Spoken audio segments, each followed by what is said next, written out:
Welcome everyone. It's very gratifying for me, who was once described as coming from the ends of the earth to a Velikovsky conference back in 1974, to be able to come here and see so many people enthused enough to learn about the electric universe. The electric universe, in my opinion, is the gateway to the science of the future. And our conference is all about evidence. And the reason I think that we termed this, or at least used that as our headline for this conference, is that evidence is turning up almost daily, which fits the electric universe model without any tweaking or adding of dark matter or dark energy and things like that, without any requirements to go back and re-examine the fundamentals, which I think is an indication that we are on the right path. But of course, with the few people who've been involved initially, this is just the beginning.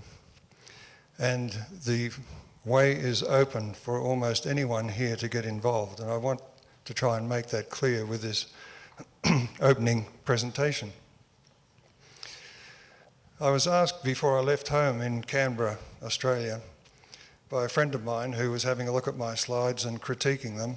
He said, "What actually draws people to your conference?" And I thought about that. Was it curiosity about the science mysteries that abound? Was it curiosity about how we got here and possibly why we're here? Or were you people inspired by symbols of an alien sky? Because I understand the viewing of that is going up and up with each month. But I do know that there are quite a few people here who were originally inspired by Velikovsky, knew him personally, and have stories to tell about Velikovsky. So we have a very varied group of people who are attracted to this work. And I'm very pleased about that, because any real cosmology must address all issues. There can't be any exceptions. And that's a very tough test. It's one that our current cosmology, the Big Bang, fails because it doesn't really address anything sensibly about life, let alone the universe and everything. Okay, how do we recognize and treat evidence? I was talking to somebody in the legal profession the other night, and he said, you could say that missing matter, which has been replaced by dark matter, of course, is actually missing evidence for the theory.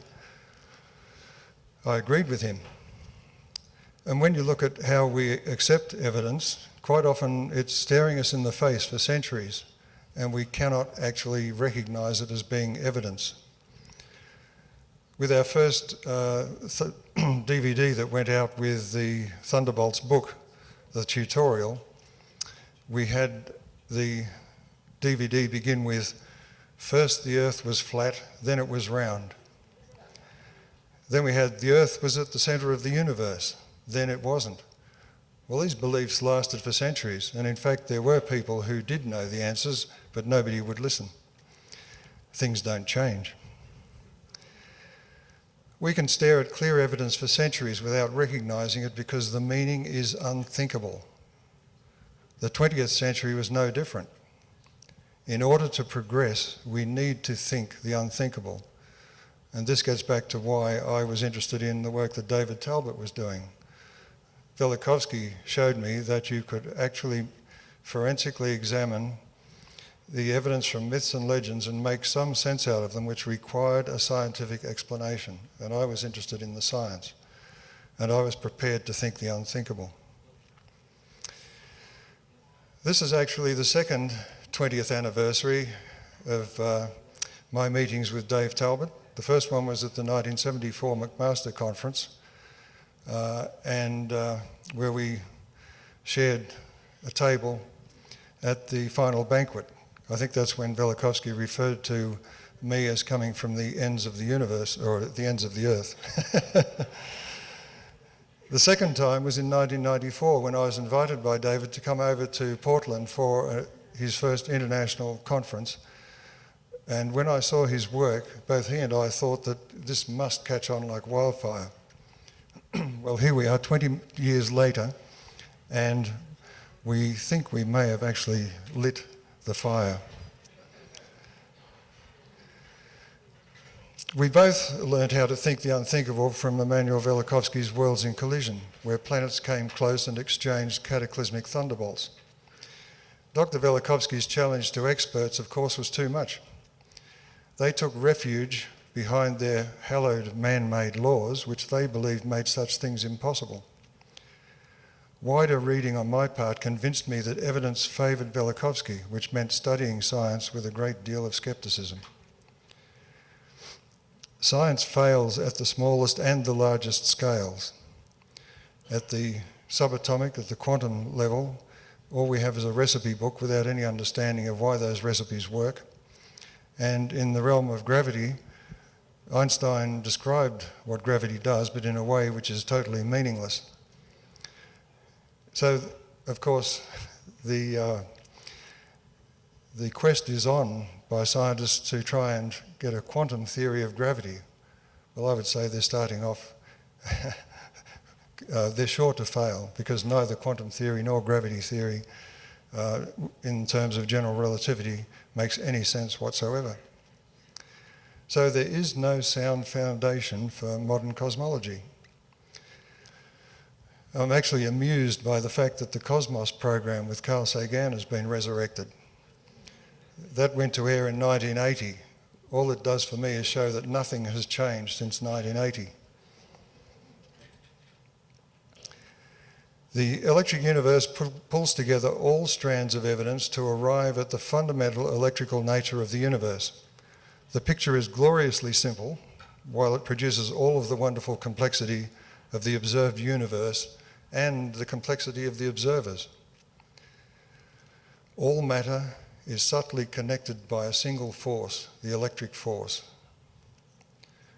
The universe is not difficult to understand. It's only we who made it so, having constructed an imaginary Big Bang cosmology based culturally on a miraculous biblical story and by abandoning the principles of physics, the creation of matter. The electric universe is based on the earlier classical approach, simplification rather than complication. The result aims to be coherent and inspiring as the connections between all things become clearer. The disconnection and artificial divisions between the arts and the sciences and between the narrow academic specialties fade away. Simple, real-world concepts return science to everyone. A few words about where this started. There are precedents for the electrical nature of galaxies, stars and gravity. People like Faraday 200 years ago, Winston Bostick last century, and also Charles Bruce, the Englishman, and many others. For me, it began by recognising the phenomenal recent history of this planet. It's a history that was recorded globally by humans in a monumental work that arguably exceeded that needed to land men on the moon. So important was it deemed. It's my belief and hope that this perspective of our shared history, living through an episode of chaos in the solar system, may spur us to grow up by revealing the origin of our irrational fears and divisions. This is one of the messages that Velikovsky, before he died, thought was his most important message. I believe that insight is critical if we are to curb our destructive behaviour on this tiny blue jewel of a planet. Without it, our history may come to a premature end at our own hands as we unwittingly reenact the planetary destruction of the past. How did I get to this point? Looking back, I consulted my elders, Velikovsky, Dr. Earl Milton, Ralph Jurgens, who was another amazing genius, equal to Velikovsky in my opinion, Eric Crewe in England, who was a close friend of Dr. Charles Bruce, who worked on the electrical nature of the sun back in the 40s and 50s. And of course, the surprising thing, I find myself, now I'm an elder. And I'm delighted to see newcomers willing to join in this amazing adventure. 2014 is the 20th anniversary of my meeting with Dave Talbot for the second time, 20 years after our first meeting. At Dave Talbot's 1994 International Conference in Portland, Oregon, he showed me his new film, Remembering the End of the World. I realised that drawing together Dave's evidence and my attempts to explain it scientifically, we had a far more powerful story. It was a time when the early leaders were gone, that is, those who followed Velikovsky, and the challenge was for me to now lead. That was an odd realisation. A crucial aspect of the electric universe is its treatment of evidence. Mel Aitchison will talk about, is evidence evident? The most difficult obstacle I find is to accept evidence that conflicts with the stories we've all been taught are fact. We can be blind to evidence if it is deemed impossible. We deny evidence if it conflicts with our beliefs. We interpret evidence on the basis of our stories about how the universe works for us. Scientists are human and can be blind to evidence for decades or even centuries. As I said, the Earth-centric universe lasted for about 2,000 years. And more close to home, antisepsis in hospitals took 40 years to be accepted. Nuclear power, like the sun, has been in pursuit for 70 years. There is nothing more powerful than a belief in a paradigm.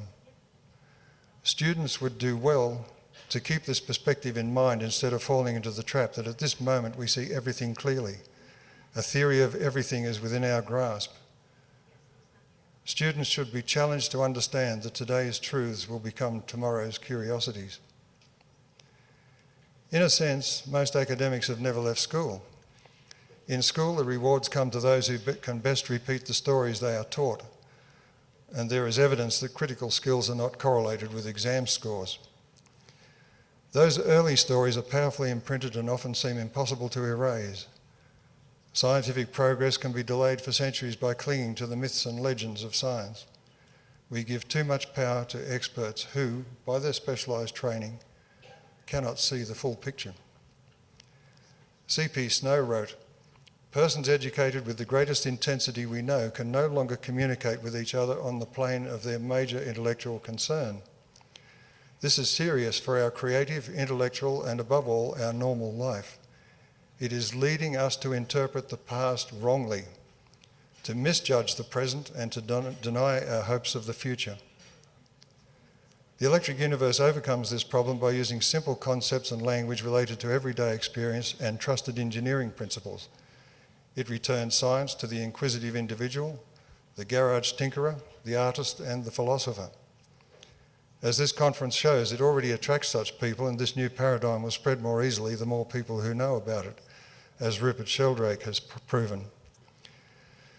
We cannot expect fundamental change to be welcomed by most experts. Real change must come from us, and real scientists will judge where their future lies." The electric universe story begins inside the atom, so I'm going to paint a quick picture of the electric universe. It provides clues to life and consciousness and ends in the realm of majestic spiral galaxies, as real cosmology must do. Cosmology must draw upon evidence universally and analyse it forensically. That is, it must also allow and examine evidence of past events that cannot be repeated experimentally. This is just how detectives work, of course. Science must be coherent from the scale of the atom to that of a galaxy. The science of those subjects, the atomic and the galactic, at present is incoherent. Quantum theory versus relativity, they're incompatible. Your science shouldn't rely on advanced mathematics to understand the universe. Mathematicians are not natural scientists. Mathematics describes observations, it doesn't explain them. It is part of the evidence, not the answer. Interpretation of the symbols in equations is perhaps the greatest problem in physics. Einstein bequeathed us a disconnected and incoherent universe using the slow speed of light as a speed limit. It may seem fast on Earth, but in terms of the universe, it is a snail's pace. Quantum effects prove this slow speed of light as your limit as being wrong. The quantum theorists talk about non-locality, which is one of those sets of weasel words that mean nothing except that the two items in question are connected instantaneously. It's not a case of they don't of non-locality, which is a kind of warping of space. Our planetary system also shows he is wrong, because the planets would not remain in their stable orbits if the speed of gravity was as slow as the speed of light, if the Earth was drawn to where the sun appears in the sky instead of where it actually is. When it comes to math symbols, the simple one that everyone knows, E equals mc squared, shows us that energy, mass and the speed of light are all properties of matter. So the cost of finding the Higgs boson at more than $13 billion was a phenomenal waste of time and money. The answer was staring us right there in the face. You do not need a particle to impart mass to normal matter. I will now present briefly the simple electrical concepts that make sense of our world, from atoms to galaxies. Inside the atom, all subatomic particles, including electrons and neutrinos, are stable systems of smaller orbiting charges. This is the principle of repeated patterns at different scales. We use it in plasma physics. I believe we can also apply it going down inside the atom. Of course, we don't know how far down you can go, but at least going one step down was the kind of thing that Einstein actually felt might explain quantum mechanics. I agree with him in this case. The fact that these are stable systems means that these particles are orbiting in a resonant fashion. All the energy they lose and gain over a single orbit sums to zero, which means an atom like this is actually like a symphony, with each of those particles exchanging energy so that it remains a stable system. The very fact that it's a resonant system also means that it holds information. So matter holds energy and information. And because the positive charge is separated from the negative charge, I should mention that in a normal atom, if the nucleus was the size of a corn kernel, the electrons would be invisible and they would be orbiting, if you had the corn kernel at the centre of a football ground, the electrons would be invisible and orbiting in the outer stands of the football ground. It gives you an idea of the emptiness of an atom. Because the positive charge is separated from the negative charge in the nucleus, negative charge in the electrons, both the atom and subatomic particles can be distorted, and I'll show you here. What I'm suggesting here is that the electron is not a single indivisible particle. It, like all of the other particles in the nucleus, is also made up of a system of orbiting charges. And that means that because the positive and negative charge in each of these particles and in the atom itself are separated, an electric field will tend to separate them even more, and the atom or the particles themselves will form tiny electric dipoles, which is like a lot of little magnets. And as you know, if magnets are free to rotate on a slippery glass tabletop, they will all try to line up. And this is at the heart of both magnetism and gravity. The other thing is that in this model, it's been calculated that the speed of those tiny particles inside the electron exceeds the speed of light by a phenomenal amount. If you could let those tiny particles free, they could travel from here to the far side of the Andromeda Galaxy in 1 second.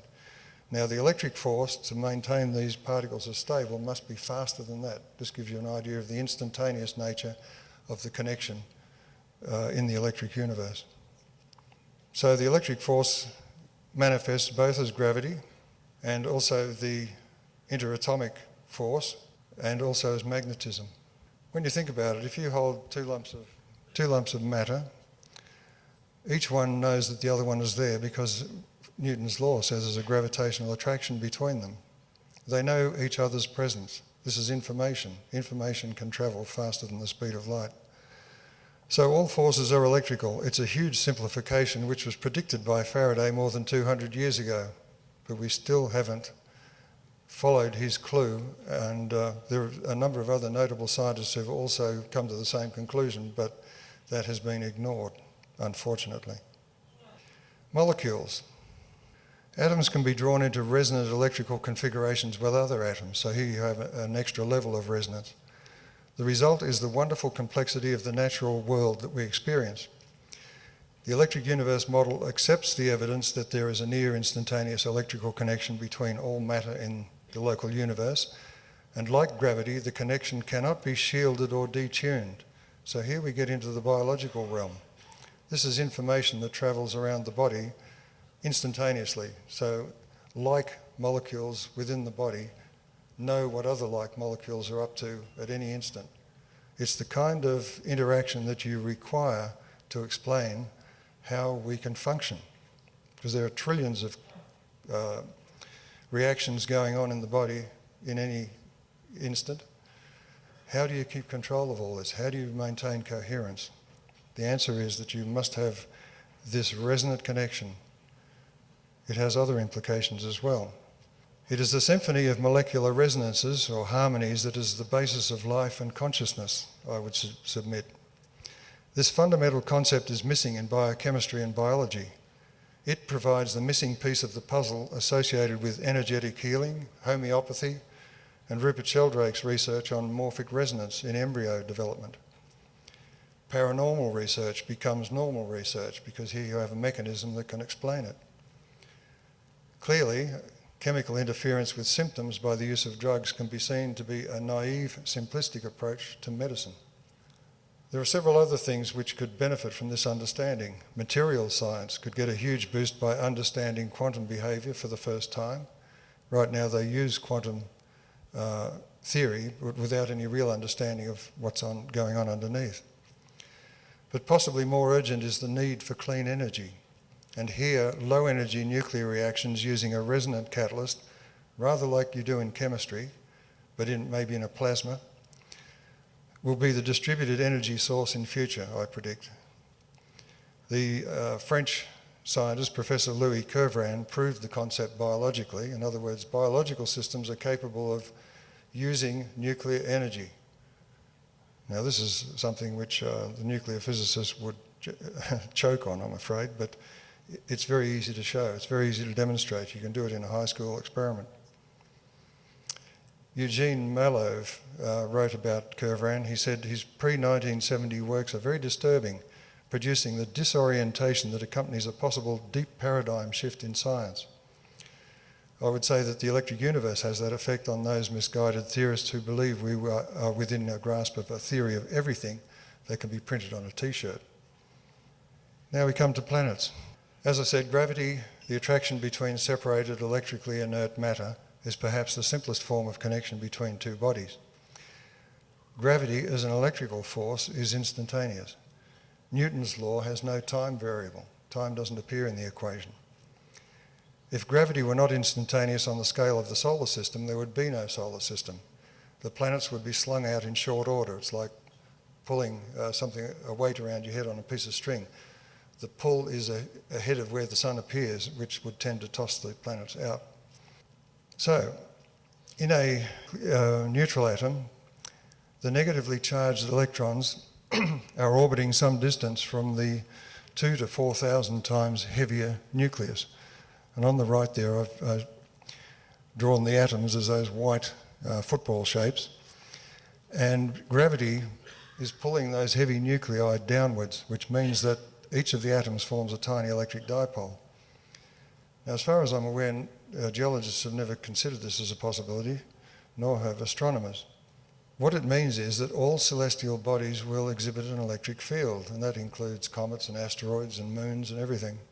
That electric field is caused by these atoms all lining up their tiny electric fields radially towards the centre of gravity. So if this has a corollary. If you change a planet's surface charge, and this is important when we get to Velikovsky's scenario where there were thunderbolts of the gods. If you change the planet's surface charge, the mass of that body changes, and therefore its gravitational attraction to the sun changes. So you will get orbital changes. And it just so happens, as I published on my website, that it seems that that will work in such a way as to make two planets that are approaching one another in orbit closely tend to separate. The one that's further out will move further out. The one that's on the inside towards the sun will move in towards the sun. There is evidence for this, of course. Gravity changes. It's the worst defined constant in the physics textbooks. Even measuring it with the same instrument under the same conditions will give you different figures on different days. The Earth's rotation suffers glitches when we have a lot of charge dumped on us from the sun. Those coronal mass ejections dump a huge amount of charge on the Earth suddenly. The Earth's rotation changes suddenly and then gradually decays back to its original rotation. This is not explained by just heating of the atmosphere or anything like that. Also, the Venus has slowed down apparently. Features on the surface are displaced tens of kilometres from where they should be based on early measurements of the Venusian day. But perhaps the most striking evidence of all is in the form of the megafauna and megaflora era, because as one of our people here in this audience has shown, the dinosaurs could not have survived in today's gravity. Their bone strength and muscle strength would have rendered them immobile. They could not have lifted themselves off the ground. This, of course, was recognised when dinosaur remains were first found, and it was decided that they must be waders and that they used the water buoyancy to support their huge weight. But that seemed to be forgotten when dinosaurs were found on land and footprints were found which suggested that the dinosaurs were fleet of foot, some of them.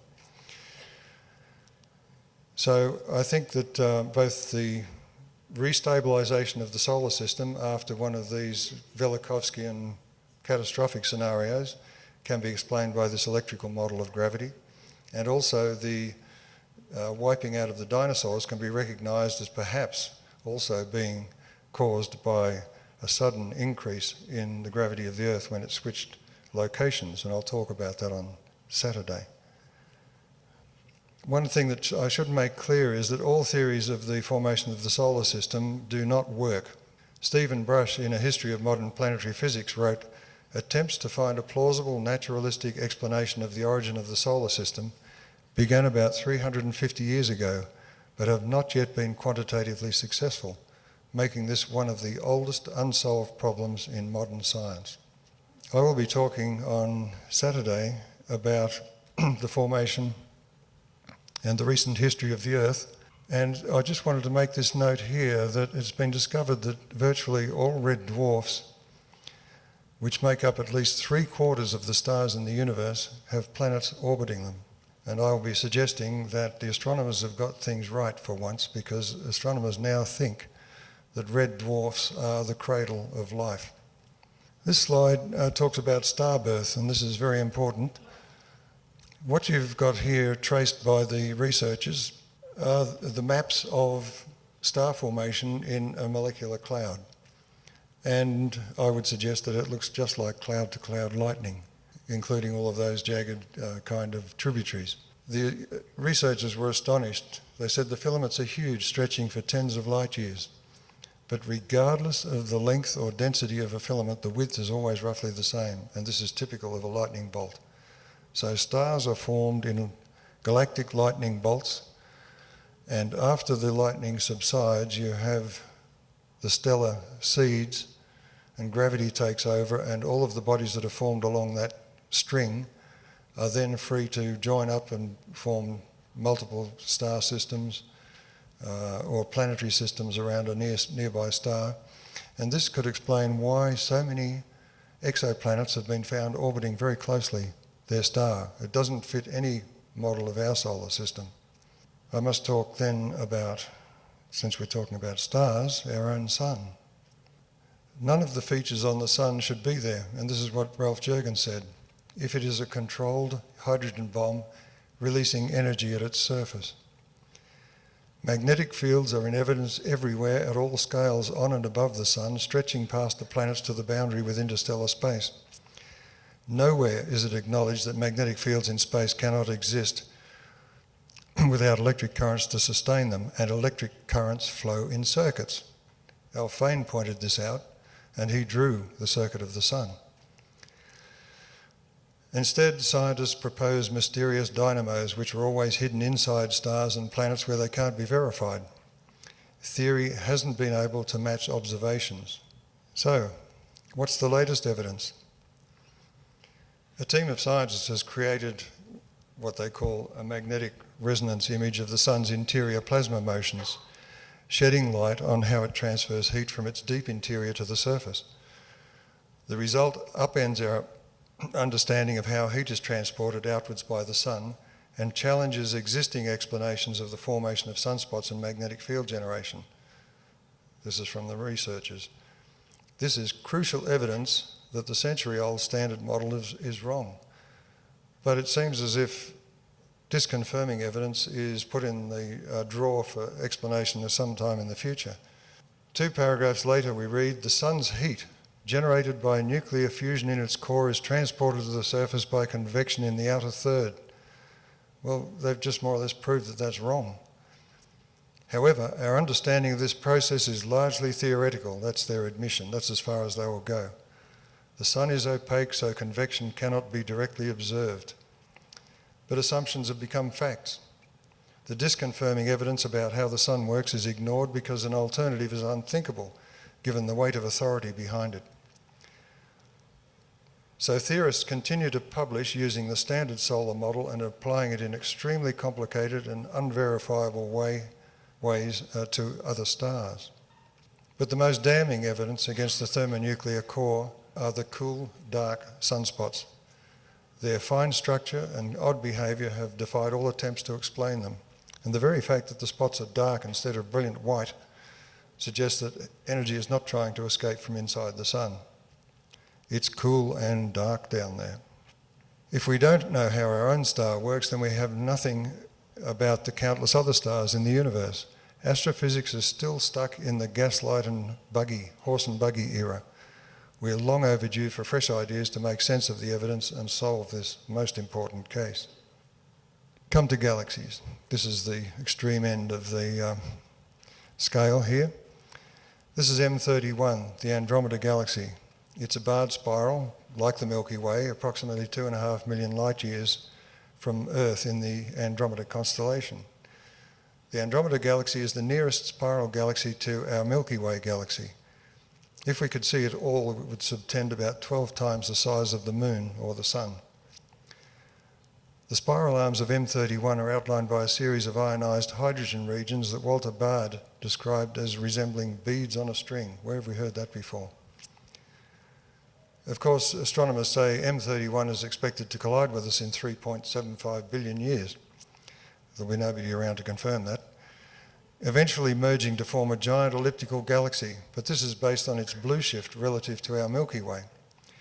We shall see tomorrow that there was a modern Galileo, Halton Arp, amongst us until 3 months ago, whose observations will change our view of the universe more radically than Galileo Galilei by amassing evidence that age and redshift are related. The redshift is a measure of its youthfulness. Blue shift is a measure of age. So no collision is going to happen. M31 is merely older than us and a close relative in all senses. It is interesting to ponder the calculation that I mentioned before, that the tiny charged particles inside an electron would reach the far side of that galaxy in 1 second from the Earth. And the speed of the electric force must exceed that for an electron to be stable. In that regard, I should mention too that the astronomer Tom van Flandern also calculated that close binary stars showed that gravity must operate faster than 20 billion times faster than the speed of light. So here we're talking about the way the universe really works, the way it really connects. I'd just like to read a little bit here about from Winston Bostick, who was one of the major pioneers in plasma physics, and he also used the term electric universe. He said, "I've listened to some attempts by astrophysical theoreticians to explain the genesis of barred spiral galaxies and the genesis of the gigantic galactic jets. Most of these attempts would remind a witness of the efforts of a mariner in a boat without a rudder, without charts, and without a compass." This is the kind of thing that we're fed in the media, of course. The mariner does not know how to get where he wants to go. This author is making the point that the plasma physics experiments in the laboratory will frequently point the way toward the winning hypotheses that will save the mariner a great deal of time and effort. and he says perhaps an infinite amount of time, and hence his very life, in achieving his goals. There's one thing here too which I'd like to show you, and this came out on March the 10th, just a week or so ago. The headline there reads, "Weirdness in cosmic web of the universe. Faint strings of galaxies in empty space arranged in a way never before seen. Here we have the repeated pattern." How many times do we have to repeat it before it becomes evidence? So, summarising, there are no isolated systems in the universe. Even the observer is part of an experiment, as quantum theorists have found to their amazement. Simple electrical model of particles and forces. A new electrical model of the sun and of all stars. The same model applies to all stars. You don't have to invent a new model for each different type of star. A new model of planet birth and solar system history. A new model and story of life on Earth. And profound implications for all arts and sciences. The great science fiction author Arthur C. Clarke said that any sufficiently advanced science would be indistinguishable from magic. In many respects, the electric universe seems like a magical departure from the sciences we've been taught and exposed to repetitively in the media. It's a much greater departure than from a flat Earth to a round Earth, or the change from the sun, moon and stars whirling around the Earth to an Earth whirling around the sun. It replaces the once upon a time billions of years ago fairy tales with celestial drama before human witnesses, with planets hurling cataclysmic thunderbolts of the gods. The electric universe began with evidence gained from a forensic investigation of human testimony that revealed a completely alien sky in the dimly memorialised and misunderstood past. Science was used to try to understand what happened and how to explain it. Immanuel Velikovsky led the way in his books Worlds in Collision and Earth in Upheaval. In the 1950s, he laid down a fundamental challenge to astronomers which they chose to ignore because it challenged Sir Isaac Newton's comforting clockwork solar system. Its inherent instability, of course, is overlooked. Velikovsky's forensic evidence showed that in times of planetary chaos, spectacular and devastating thunderbolts of the gods were exchanged between planets, and order was restored. But today, no astronomy textbook mentions electricity in space. It is a fatal flaw in cosmology, which is supposed to be the queen of the sciences. The case is wide open. On Saturday, I will show the explanatory power of the combined forensic and scientific approaches to science, and on Sunday, I will tell the story of Mars, the god of war, which heavily involved the Earth and an awestruck and terrified humanity.